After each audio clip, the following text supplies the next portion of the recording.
YouTube, what's going on? It's Finn, and in today's video, we're going to be comparing the lat pull down to the pull up. I'll be going over the benefits of each, the differences, and which one I believe is the superior exercise for overall gains. Now, before the video starts, let me preface that I'm slightly biased when it comes to these exercises because I do primarily train calisthenics. But that isn't going to stop me from talking about the benefits of the lat pull down and the things it does better than the pull up. But without further ado, let's get into it.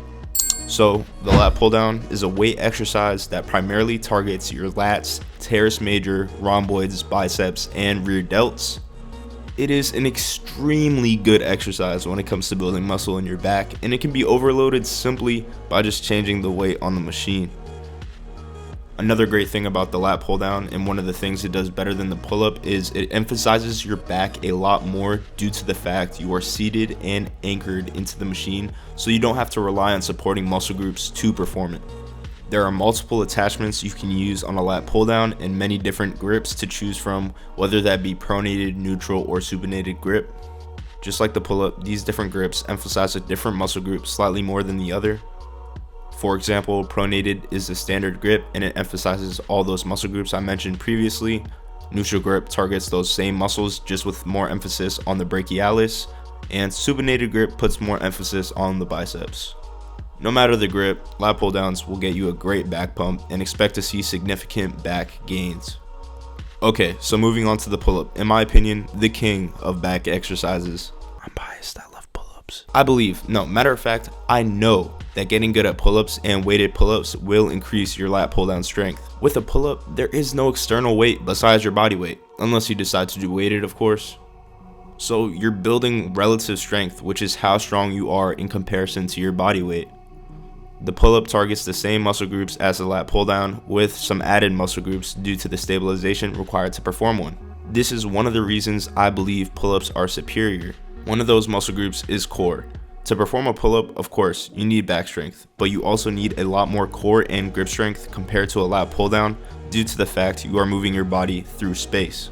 Gravity is automatically going to want to make your legs sway back and forth and bring you down off the bar.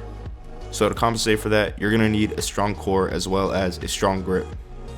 I believe doing pull-ups will build you a better six-pack than doing lat pull-downs, hence why I said it's better for overall gains. So you might be wondering, okay, but what do I do once I get good at pull-ups? How can I make them harder? How can I progressively overload? Well, with pull-ups, you have more options than a lat pull-down. You can, one, add weight like I mentioned previously and do a weighted pull-up. This will also help build both absolute and relative strength due to the added load. But you can also overload the pull-up by doing different variations to make it harder. For example, you can do archer pull-ups. These are 10 times more difficult than a normal pull-up, and it will force your body to adapt and get stronger to perform it. Another variation is the one-arm pull-up or chin-up. This is self-explanatory on why it's so difficult. Dog, you're literally doing that shit on one freaking arm. So whether that be adding weight or choosing a harder variation, you can most definitely progressively overload pull-ups. Not to mention, getting good at pull-ups will also help you be able to do cool skills like the muscle up and front lever. Hate to break it to you, lat pull downs won't get you good at muscle ups. But pull-ups still have their drawbacks, just like the lat pull down. Since performing a pull-up requires the use of much more supporting muscle groups, you might find yourself fatiguing in those before your back muscles. I myself often find my core and grip strength fatigues before my back strength does.